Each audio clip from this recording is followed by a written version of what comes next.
Akhirnya kuliah di dulu bagi ilmu tu apa apa parangan nak perlu tu saja ilmu tu uslu sisa ilmu tu ada awas itu sana kau syaratan ka ayat tipu muslim nasukat terubian nak subal bagian nak namun bin bakang ber unasi ku amanahnya nak mengatau gitu ino sayo Nabi sallallahu alaihi wasallam antu na itu amanahnya na muslim nanti Nabi sallallahu alaihi wasallam al-muslimu huwa man salima al-muslimuna min lisanihi wa yadihi. Tigo Nabi sallallahu alaihi wasallam definition yang aku lektero na muslim. Na ayat muslim atigo Nabi sallallahu alaihi wasallam na sutaw a iplintad o mga tao sukat keruian na usugan bakian. Dito ay mananya na muslim. Pero naik mana na ipilintan o mga tao ang mapiagin po ito ang kateruyan. So kalabak naik mana na mapiagin po ito ang kalabakyan.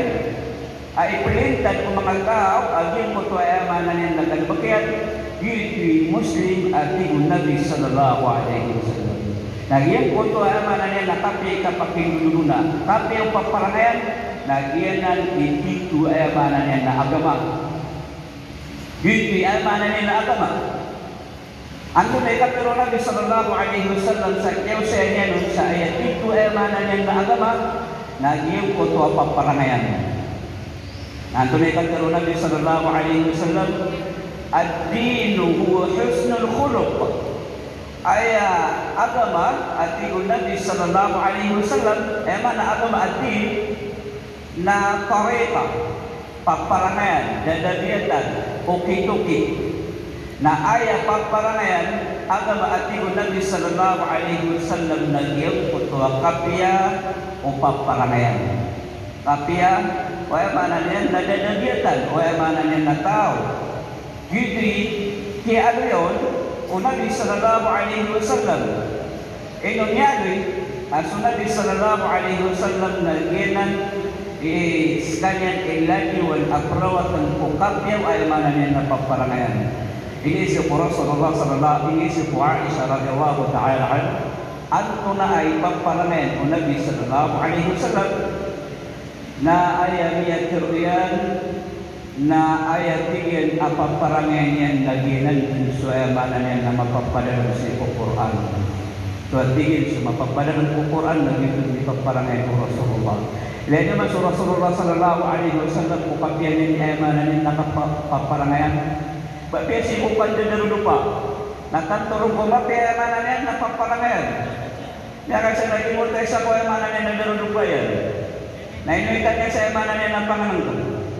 Lagi mo tayo sa jendela lupa yan na misilus. Na ini bagian lagi mo tapanganang.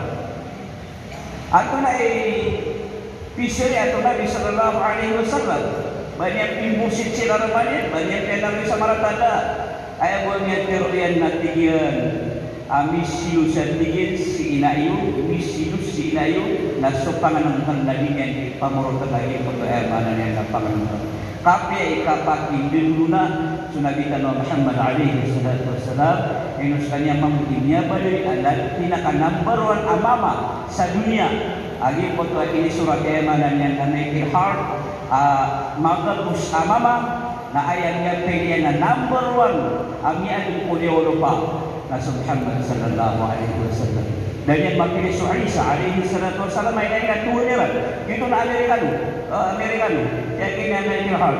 Na pilihan na sa Rasulullah sallallahu alaihi wasallam. Pinaka number one ama maamyan si Kuleo. Sumbatan danubo. Kaya mananya ng syakaratan wa syaitan. Assalamualaikum warahmatullahi wabarakatuh.